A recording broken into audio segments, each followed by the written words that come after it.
is survey execution and data analysis. Contents: 23.1 Introduction, 23.2 Problems and Issues in Executing Survey Research, 23.3 Data Analysis, 23.4 Ethical Issues in Survey Research, 23.5 Conclusion. Learning objectives. It is expected that after reading the Unit 23, you would be able to identify the difficulties one faces in executing a survey, carry out the various steps of data analysis, namely editing, coding, tabulation and data analysis, and finally report writing, and recognize the kind of ethical and moral issue the researcher faces. 23.1 Introduction.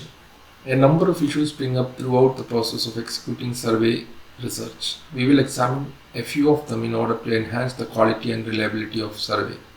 The researchers may encounter many more situations that may inspire him or her to seriously thinking about the implementation of the survey plan. The best way to tackle any problem in the field is to keep oneself open to surprises that may come. 23.2 Problems and Issues in Executing Survey Research. There are a number of problems a researcher faces after the preparation of plans for survey have been charted out. The problems may arise out of the poor training of interviewers or investigators, locating and accessing the respondents and field settings, implementing the data collection techniques, and in terms of course and resource management. This section presents some of the issues that may confront the researcher in the field. Locating and accessing the field setting. Once the training of the interviewers is over, the actual process of reaching out to the respondents and their field setting begins. The first task of the researcher at this stage is to identify the target population and write to the respective organization and institutions for permissions to conduct survey. It is at this stage that one must keep in mind that there are two different kinds of field setting, namely formal, official and informal, unofficial setting. Thus, each of the setting would have some problem who may be called gatekeepers, the people with the authority to permit entry into the field setting, gatekeepers in a formal organization. Official gatekeepers are the ones who give permission to conduct survey in formal organizations such as schools, government departments, NGOs, etc. Headmaster in a school or a district education officer at the district level or the director of an NGO. If we enter an organization without the permission of the gatekeepers, our survey may face threats of legal actions for not taking permission, as it is the right of the institutions to participate in the study or not. The researcher has to ensure that approval and consent of the gatekeepers before entering formal institutions such as schools, government departments, NGOs and hospitals, etc. B. Gatekeepers in an informal setting. It is just not merely in the formal settings, in informal settings also, such as family, community, etc. Gatekeepers are involved. One requires permission to conduct survey research. If the researcher wishes to speak to a child in the home environment, he must speak to the parents first. Usually the parents advise their children to speak to the surveyors. If the researcher intended to speak to a woman of a house, he is expected to take permission of the male head of the family. When the researcher wants to speak to a community member, he has to speak to the head of the community, village head, panchayat chairman or caste leaders, etc. Without the permission of the gatekeepers in informal setting, the members of a family or a community may not cooperate or may even turn down the request for interview. Therefore, the interviewer must be conscious of the importance of gatekeepers in formal setting as well. See, how do we approach the gatekeepers for permission? The first thing a researcher must do after identifying the respondents and their setting is that they should inform the gatekeepers about the objectives and purpose behind the survey and apprise them of its overall goal.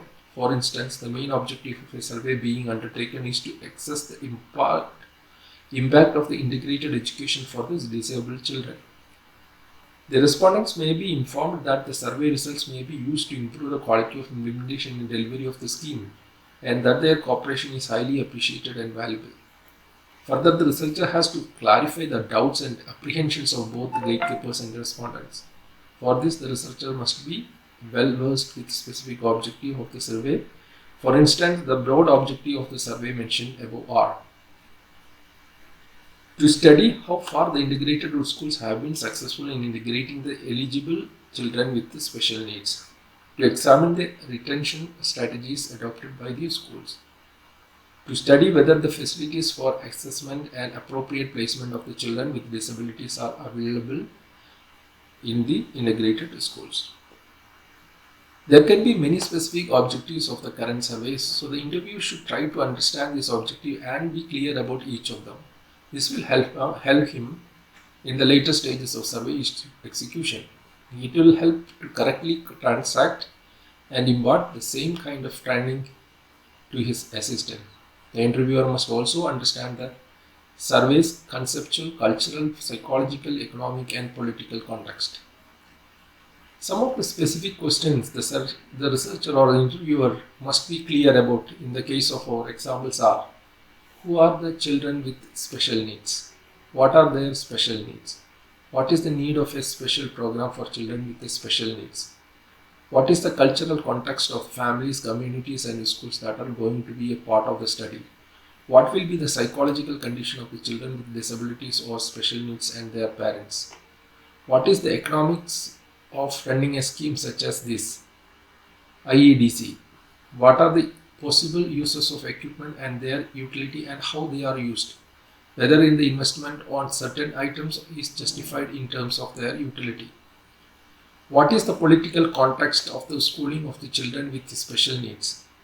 That scheme might be receiving the major focus of less in terms of the attentions of implementing agencies, etc. Why has it become so important in recent times? What are the pressure groups asking for the betterment of the scheme? Who are the stakeholders of the program and what are their position vis-a-vis the objective of the scheme? Further, the researcher must ensure the gatekeepers of anonymity and confidentiality of the information provided them and their organization. In case one wants to be explicit about the institution or organization, he should request permission for doing so. Once he is in the field, after gaining entry or access to the setting, the researcher must gain access to the individual respondents. Some important tips to access the respondents are: accessing the respondents and building rapport with them. Remember, the interview situation is one of the social interaction. In a social interaction, building rapport is essential if you want your relationship to sustain. Rapport is nothing but building relationships. Approach the respondents for permission to include them in the study. The respondents must be willing to participate in the survey. Everybody in the sample has a right to decide whether he or she would like to be part of the survey. If one is forced to participate in the survey, then the reliability of the information is at stake. There is also the possibility of the respondent providing misleading or incomplete or incorrect answers. Do not think that it is the privileges of the respondents to give the researchers the interviews and they must cooperate with them. So the researcher must understand what matters to the respondents before including them in the study. Often surveys are criticized for being driven by the interest of the researcher. Recognize the difference between the respondents. If all the respondents are alike in thought and action, then there is no need of conducting a survey. We can simply take a case and generalize from that. Variations make the findings of the survey worthwhile and interesting. Avoid unjustified presumptions and false assumptions about the respondents. Often we are carried away by our presumptions and stereotypes about the other individuals. For instance, one may view children with disabilities or special needs differently. This will lead to a bias in the way of questioning are asked and even the respondents are accessed. Simply put, the interviewer should not be judgmental in his interaction with the respondents as also with the topic of the survey, the institutions they approach for information or even the role of the parents, etc. Be a good listener rather than a good speaker. Reflections and Action 23.1. Suppose you need to carry out a survey of waste disposal methods of your area. What would be your strategies for reaching out to the respondents? Write a short notes on the qualities of you would like to see in the interviewers appointed for the survey. Second, implementation of data gathering technique. There are a number of problems which spring up after entering the field while executing the main survey. The problems mainly concern with the implementation of the data gathering techniques such as self-administrated questionnaires and face-to-face interviews. Yes, self-administrated questionnaires. A major problem with the self-administrated mail questionnaires is how to get them returned. We already know that the respondents face considerable temptations not to fill up the questionnaires and mail to them. The suggestion offered in such cases is that of 50% return rate be used as a minimum level acceptability for survey research based on the self-administrated questionnaires. This level can be achieved in some situations such as those in which a researcher distributes questionnaires personally in a classroom, office premises, etc., but rarely when data collection is based on mail survey. However, some steps may be suggested to maximize the return rate. An introductory letter would accompany the mail questionnaire. This letter should explain the purpose of study and who is responding to the project. A good introductory letter can be incentive for the respondents to fill out the questionnaire. Besides an introductory letter, the inclusion of a stamped self-addressed envelope for the respondent to return the questionnaire is a necessary if a good return rate is to be achieved. In some cases, special incentives such as pen or a small amount of money are also sent to the potential respondent in order to encourage cooperation. However, this step may raise some ethical questions besides being costly. Finally, what is crucial to a good return rate is an intensive follow-up campaign which attempts to encourage those who have not returned their questionnaires by a certain date. Sometimes, even if all these steps are for increasing the return rate of the self-administrated questionnaires are employed, it is unlikely that there are more 70% of the questionnaires will be returned. The questions then remain: how does the 30% what do not respond affect the research outcomes? Can we say that the representativity of the sample is not jeopardized? The answer is both yes and no. For instance, sometimes the poor return rate may affect the research finding as a result of the lack of representativeness. At the other time, it may not at all affect the findings of a survey. One way of dealing with this question is to compare the information about those who do not respond with information derived from some other source about the sample. For example, assume that a self-administrated questionnaire is mailed to a single random sample of students of a college and that 60% of the sample retain their questionnaires. Information from the survey about the respondents' age, sex, study of subject can be compared to the information derived from materials available on the total students' body.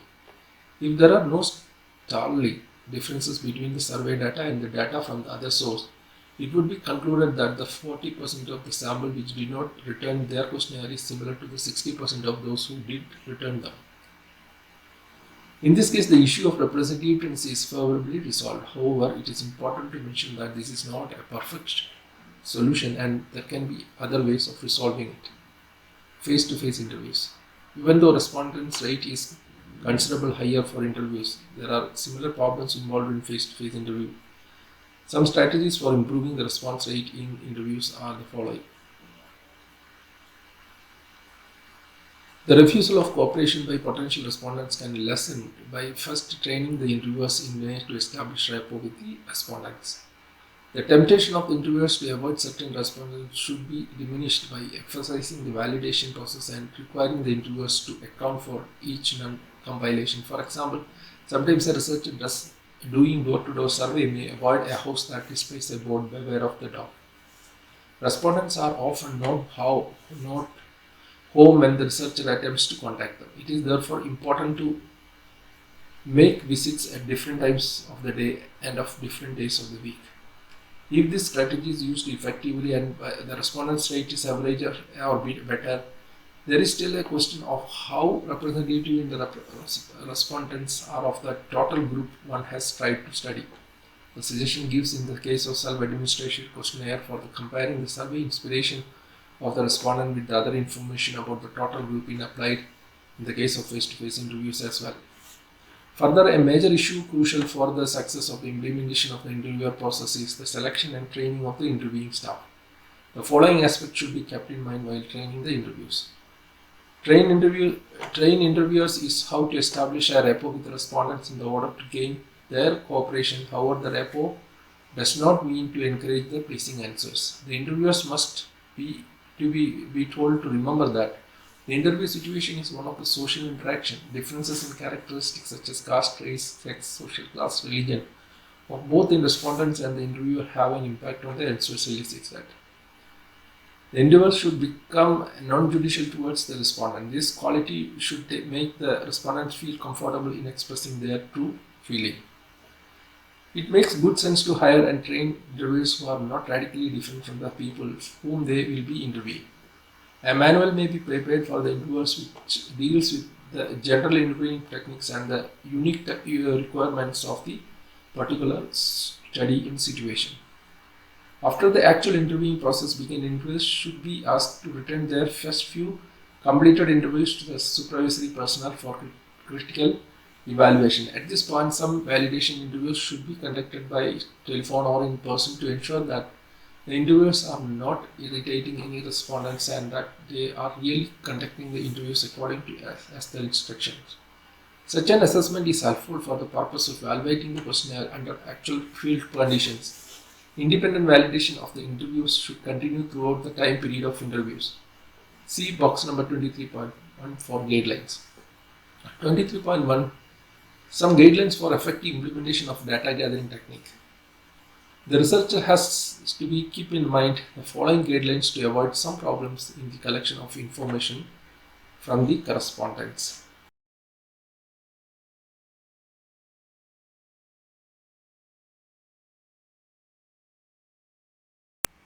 If your question is in English and your respondents are not comfortable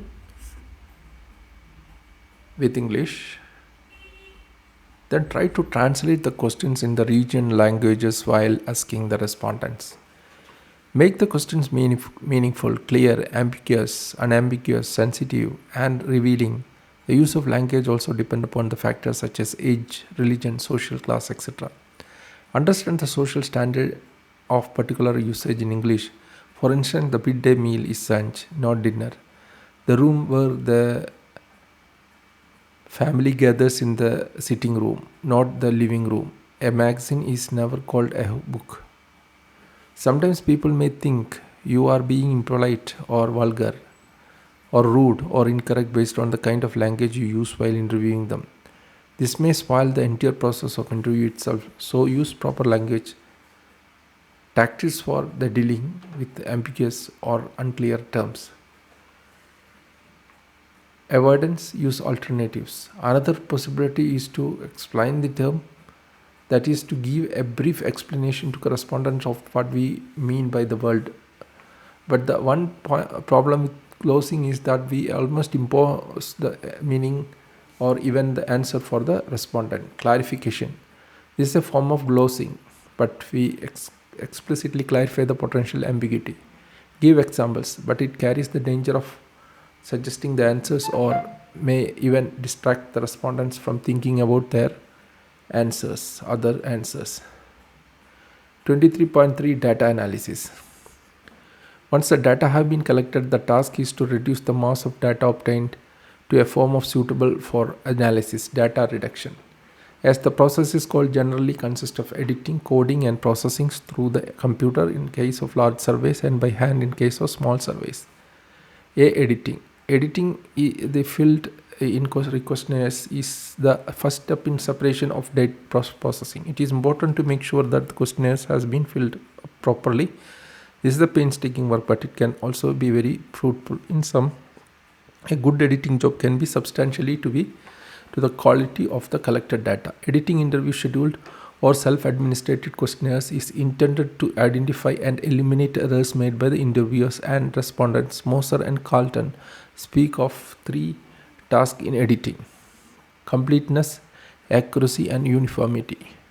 A check is made that there is an answer to every question. In most surveys, interviewers are required to record an answer to every question. Some missing answers can sometimes be cross-checked from other sections of the survey.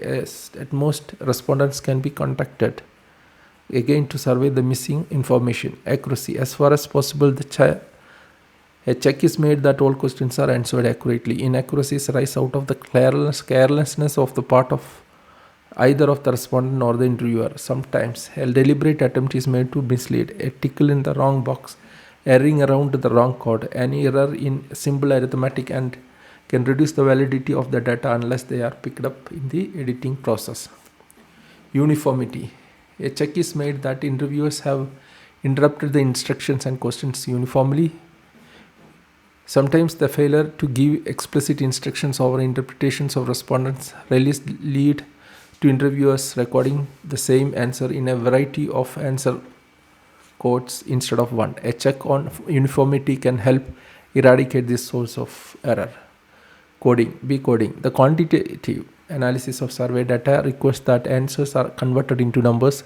Many variables also require that always answers are classified into categories. This process of converting answers to numbers and classifying answers is called coding. Thus, the primary task of data reducing is coding, which is primarily assigning a code number to each answer to a question in the questionnaire interview schedule. There are 6 main steps in coding and classification questionnaire data.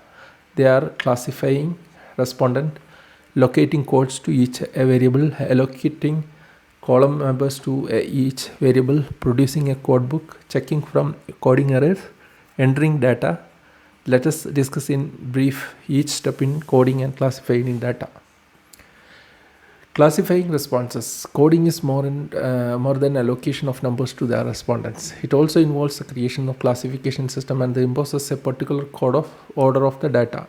This in turn affects the way of data are analyzed. These classification analyses are not objective systems but are created by the people and reflect the historical and cultural way in which we make sense in the world around us. David DeVos argues that in creators and consumers our research, we need to be aware that classification systems shape what we want. Allocating codes for each variable. Once classification seeks have been developed, our task is to allocate codes to each of the categories in the classification. This classification scheme can be developed either before a questionnaire interview schedule is administered or after. Much of the work is in the clarification process is undertaken at the questionnaire construction stage, where a set of fixed responses is provided to respondents. Codes are allocated to this respondent, and these codes are normally visible in printed questionnaires to assist with data entry at a larger scale. Open-ended questions are coded after the data have been collected. Post-coding is done either by using systematic pre-existing standard coding system or developing a coding scheme based on the responses provided by the respondents. For example, standard questions such as occupation, religion, caste, type of family, etc. can be a standardized coding scheme. The standardized coding schemes are systematic and are developed by people with considerable expert after considering consultation. Further, they are publicly available and reduce code error. Each variation has at least 2 categories and any person must belong to one and only one category. The essence of coding is to give a distinct code to each category of a variable, allocating column numbers to each variable. To enter the codes into a computer, they must be put into record. In the early days of computing, a record was a computer card that could contain up to 80 digits. If more than 80 digits are required for all the respondent answers, or second card or record could be used for that. These days with electronic recording, data can be much longer than 80 digits. The records for each case then placed in a data file in which the first record respondent to the first respondent. The next records represent the second respondent and so forth. Producing a code book. After deciding how to code each responses to each variable, it is important to make a systematic record of all the decisions made. This record is called code book and the following information is normally included. The exact wording of the question, a name by which a variable is referred to a program in the cookbook, like a name is given to each variable. Type of data used for the variable, the first and the last column members in which the variable is located, the valid codes for each other, the massive data codes for each questions, and any spring code instruments used for counting particular question. Checking for coding errors. According to error can create serious problem during data analysis. The most serious error figure when data are entered into wrong columns, but miscodes and more common problems. These are occurring during the data collection phase, during the manual coding of answers, or during the entry phase. It is probably impossible to eliminate all code center, but the problems can be reduced by locating and correcting as many errors as possible. Entering data. In the past, data are always coded manually and entered into the computer by key punch operators. However, advances in computer technology has radically changed the whole process of data entry. See tabulation and data analysis. By a stable command, the computer gives all the tabulation that are anticipated for data analysis. It is the simplified version of the entire data collected, which is given a numerical value of the distribution corresponding to the respondent. A research labors hard through several stages of survey research to arrive at this stage. The stage tabulation sums up the outcome of the survey research in a skeleton form. However, it is important that the researchers assume some knowledge of quantitative data analysis procedures to make sense of the skeleton.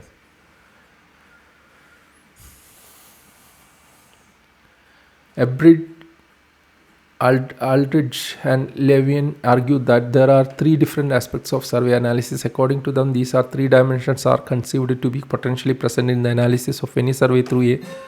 They may not be fully or equally exploited. The three dimensions are descriptive, analytical, and contextual. The descriptive dimensions tend to dominate the primary descriptive surveys. The analytical and contextual aspects are more pronounced in analytical surveys, but the art of analyzing is promote the development of all the three so that the research potential of survey is fully realized. It may also be mentioned that here that data analysis is not just a technical matter. Social scientists have ethical responsibility to analyze data properly and report it fairly. Box 23.4, what you need to be careful about before analyzing your data. Box 23.2, before analysis of data, be careful about the forward consideration. What is the level of measurement in each variable being used in a particular piece of analysis? How many variables will any particular piece of analysis required? What type of analysis is required?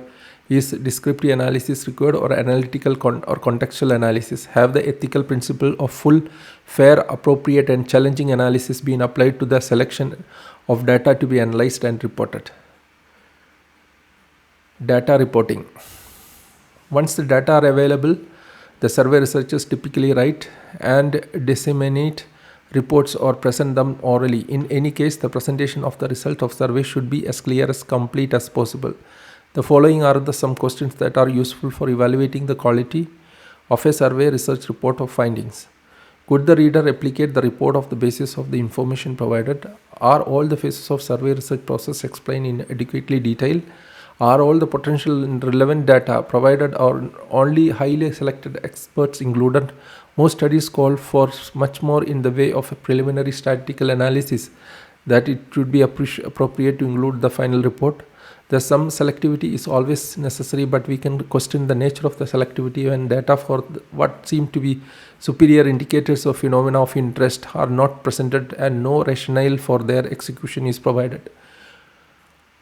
Or all the data provided supportive of the researcher's hypothesis when there is no data to contradict the researcher's original hypothesis.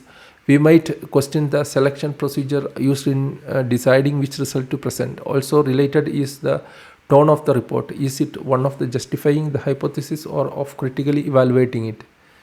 Are the study's conclusion warranted on the basis of the data they have been presented? It is not uncommon for the investigator to inflate the substantive significance of their data to the point that the readers of the text is led to the conclusion that the relationship is very strong and the actual statistical analysis yields a weak or moderate relationship. It is for this way is to keep the tables in report and relay the reader's consciousness about the context of this table as presented in the text of the report. Have the authors demonstrated a desire to put their hypothesis in jeopardy and to dig up any contradictory evidence that may exist? Or in contrast, do the authors seems to be interested only in presenting results that support their hypothesis? Is there any discussion of the author's evaluation and the ways in which they have had an influence of the outcome of the study? As more and more research is conducted, an ever-increasing amount of data becomes available for researchers. It is often possible to obtain the data desired simply by reanalyzing the data reproduced by someone else. This is called secondary analysis of data, and it can be used for substantiate or refute the earlier researchers on any topic of investigation during the process of report writing. 23.4 Ethical issues in survey research. Like all social research, people can conduct surveys in ethical or unethical ways. A major ethical issue is survey research is the invasion of privacy. Survey researchers can intrude into the respondents' privacy by asking about the intimate actions and personal beliefs.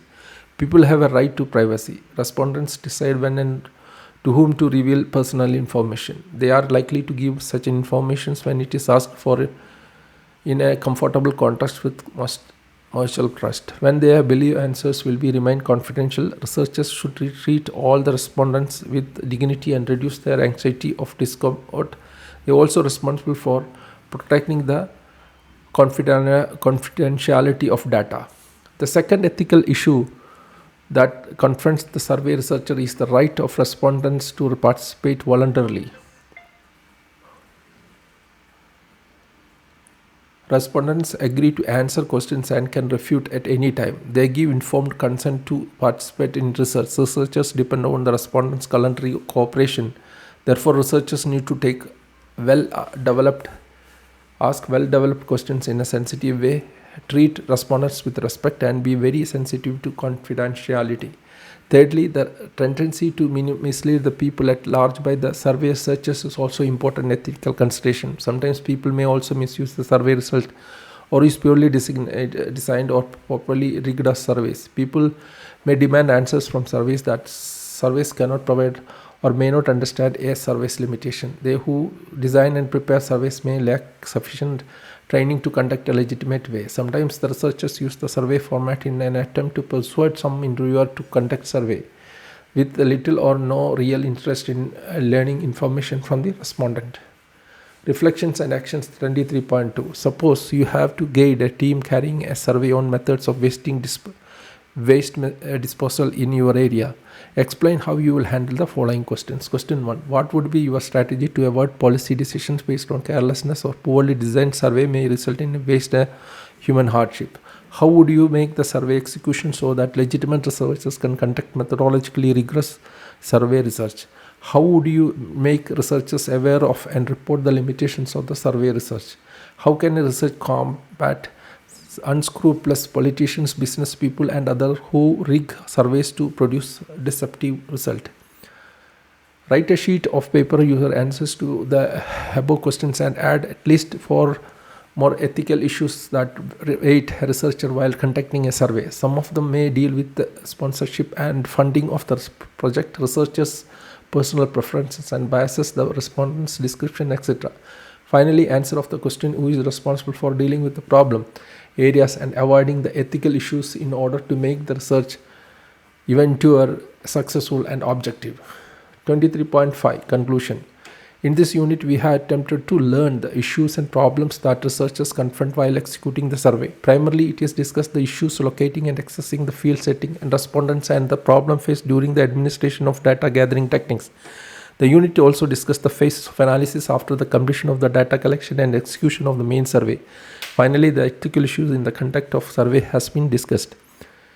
It may be summed up that survey is a process in which the researcher translates a research question into questionnaire, which then is used to collect data from respondents. The data thus collected is proposed through a rigorous processing of editing, coding, and computerization and tabulation that emerge in the end. This data in turn attempts to analyze the research question formulated at the beginning of the survey research. The entire process requires the utmost attention of the researcher in the order to avoid and minimizing errors, which may distort the very purpose of research, that is, search for truth. Further reading. Coin Lewis, Magnon, Lawrence, 1994, Research Methods in Education, and Newman, Lawrence, Social Research Methods. This is 2 further readings as given. This is the end of the unit 23.